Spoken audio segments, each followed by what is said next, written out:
के supreme court वो आएंगे, आपके बीच में अपने विचार रखेंगे। अशोक कुमार अग्रवाल। दोस्तों और मेरे किसान भाइयों,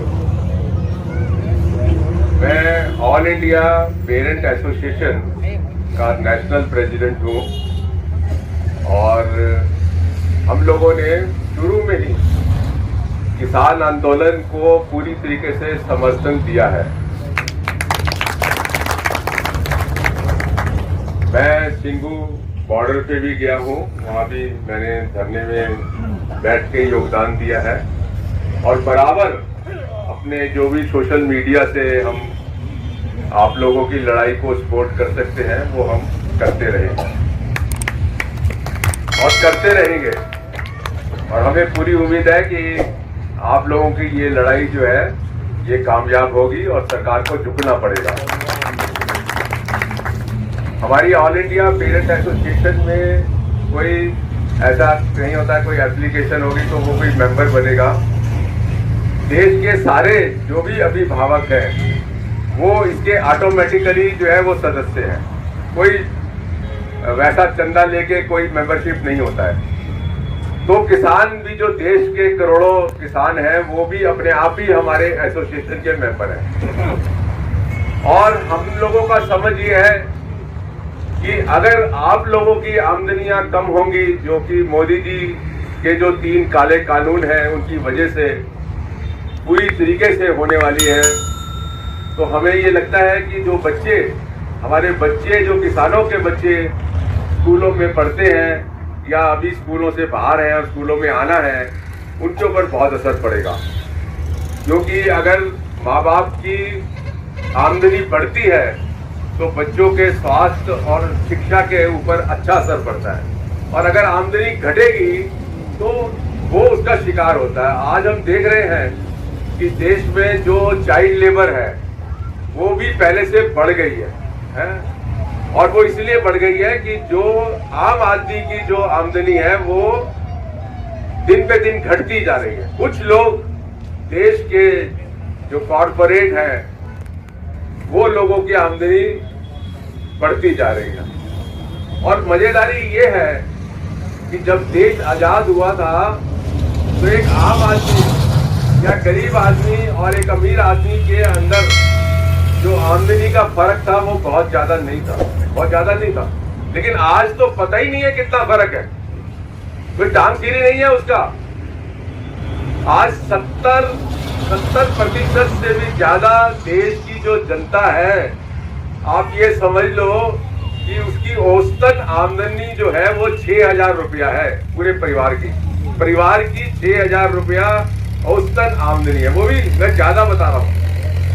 अब मुझे एक चीज बताओ, जिस परिवार में 5 आदमी हम मान लें और 6,000 रुपए की आमदनी होगी, अगर उसके घर में कोई बीमार पड़ जाएगा तो क्या कहाँ से इलाज कराएगा, बच्चों को कैसे पढ़ाएगा? तो दिन पे दिन जो हालत है वो बद से बदतर होती जा रही है हमारी। और किसान जो है, जो हमारा अन्नदाता है, जो एक भारत का बहुत ही मुख्य हिस्सा है, आज उसके ऊपर ही हमला हो रहा है। मोदी जी ने सिर्फ किसानों के ऊपर ही हमला नहीं किया, मोदी जी ने देश के 38 करोड़ जो मजदूर हैं उनके ऊपर भी बहुत भयंकर जो है हमला किया है। उनके जो सैकड़ों साल से लड़ते मजदूरों ने अपने हकों को बनाया, कानून बनवाए, आज उन सब कानूनों को उन्होंने 4 इस तरीके के कानून बना दिए हैं जो कॉर्पोरेट जो होंगे पूरी तरीके से स्वतंत्र होंगे। जिस तरीके से उसकी जो है वो सैलरी फिक्स करेगा, उनके घंटे अपने आप तय करेगा और जब चाहे उसको निकाल देगा। कोर्टें भी उसकी मदद नहीं कर पाएंगी, निकाल देगा। आज जो कानून था उसमें यह था कि अगर किसी को गलत कोई मालिक निकालता था तो लेबर कोर्ट जाके वो वापस नौकरी पे बहाल होने के आदेश लेके आता था। पूरी तनख्वाह उसको मिलती थी पीछे की खाली दिनों की। लेकिन वो सब चीजें खत्म होती जा रही हैं। काम के घंटे जो 8 घंटे थे उनको 12 घंटे करवा दिए कि भैया आप 12 घंटे काम ले लो।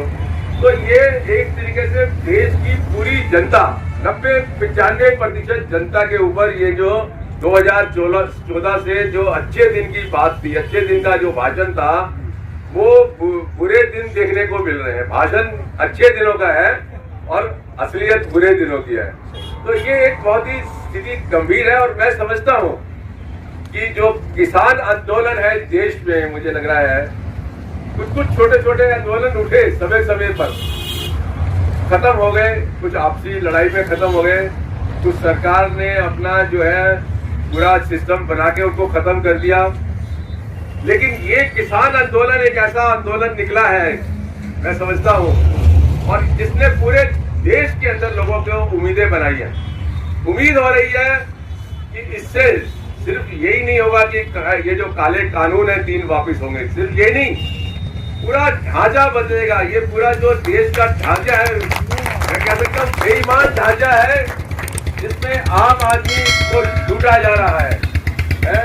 और जितना भी व्यवस्थाएं हैं सारी, चाहे वो आज अदालतें हैं, चाहे वो और कमीशंस हैं, गवर्नमेंट के ढांचे हैं, सबके ऊपर इस तरीके से मोदी जी की सरकार ने कब्जा कर लिया है कि किसी की हिम्मत नहीं हो रही है उनके खिलाफ कुछ कहने की। सारे लोग, ऐसा लग रहा है कि सारे चोर के साथ इकट्ठे होकर खड़े हो गए हैं, और एक तरफ पूरी जनता जो है वो अपने आप को बेसहारा, कमजोर, मजबूर हालात के अंदर देख रही है। लेकिन ऐसा नहीं है। जनता हमेशा से दुनिया में ताकतवर रही है। ये कुछ लोग जो देश को लूट रहे हैं, ये ताकतवर नहीं है। ये तो पुलिस का सहारा लेते हैं, आर्मी, मिलिट्री का सहारा लेते हैं। अगर पुलिस और आर्मी हटा दें तो इसको शायद अपने घर में रहना भी मुश्किल हो जाएगी। तो इसलिए जो आम जनता है देश की, वो असली पावरफुल है और पावरफुल हमेशा रहेगी दुनिया के। हमेशा इतिहास बताता है कि जो आम आदमी है, जो जनता है, वही पावरफुल है। हमने गलती करके इनको अपने सर के ऊपर बैठा दिया। मुझे लगता है आने वाले वक्त में हम ऐसी गलती दोबारा नहीं करेंगे। और हम ये समझते हैं कि किसान आंदोलन में जो पूरे देश में एक चेतना पैदा करी है, एक आम आदमी में चेतना पैदा करी है, एक नौजवान में जो चेतना पैदा की है, वो हमें समझनी चाहिए। तो एक तरीके से लग रहा था कि कुछ होने वाला नहीं है देश के अंदर, कोई बदलाव होने वाला नहीं है। लेकिन आज आप लोगों के लगातार संघर्ष से, आज 2 महीने से भी ज्यादा हो गए, सैकड़ों लोगों से भी ज्यादा 3 महीने हो गए, और कितने लोग हमारे जो शहीद हो गए इस लड़ाई के अंदर।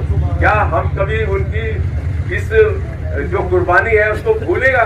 कभी नहीं भूलेंगे। पूरा देश कभी इस कुर्बानी को नहीं भूलेगा। और मैं समझता हूँ कि आपका जो ये जो आंदोलन है बिल्कुल जायज है। ये पूरे देश के नक्शे को बदलने वाला है, पूरे ढांचे को बदलने वाला है। एक उम्मीद के साथ दुनिया इसको देख रही है। इसीलिए आज किसान आंदोलन को सिर्फ हिंदुस्तान के हिस्सों से ही जो है वो नहीं मिल रही, सपोर्ट नहीं मिल रही, पूरे देश, पूरी दुनिया से लोगों को समर्थन मिल रहा है। लोग, अभी मैं देख रहा था कौन सी कंट्री के अंदर हजारों ट्रैक्टर लेकर जो है वो जो है प्रदर्शन कर रहे थे भारत के किसानों के हक के अंदर। तो ये सिलसिला चल रहा है और ये जायज लड़ाई है। और ये मुझे बड़ी खुशी होती है ये देखकर कि आज हमारे देश के किसान मिलकर, एकजुट होकर, आज कितने गुट हैं हमारे, कितने सारे ऑर्गेनाइजेशंस हैं। यहाँ तो घर में 2 आदमी की आपस में समझ नहीं बनती है, लेकिन हमारे इतने सारे जो आंदोलन करने वाले जो संगठन है वो आज एकजुट हो रहे हैं। और जो आदमी गड़बड़ कर रहा है वो कहीं ना कहीं अपने आप ही गुम हो रहा है। और ये ताकत बढ़ती जा रही है और आने वाले वक्त में ये ताकत बढ़ेगी। मैं आपको पूरे तहे दिल से आपकी लड़ाई को सपोर्ट करता हूँ। पूरे देश के जो अभिभावक हैं, ऑल इंडिया पेरेंट एसोसिएशन जो है वो पूरी तरीके से आप लोगों के साथ है और वो देखना चाहती है कि जल्दी से जल्दी मोदी सरकार जो है आपके 3 जो कानून है अपने किसान के ऊपर वो वापस ले, और उसको लेना पड़ेगा। मैं आपको कहता हूँ उसको लेना पड़ेगा। आप डटे रहिए, हम आपके साथ लगे रहेंगे। आपको दुनिया से सपोर्ट मिल रही है, मिलेगी और मिलेगी। तो प्लीज आप जमे रहिए, हम आपके साथ हैं। धन्यवाद, थैंक यू वेरी मच।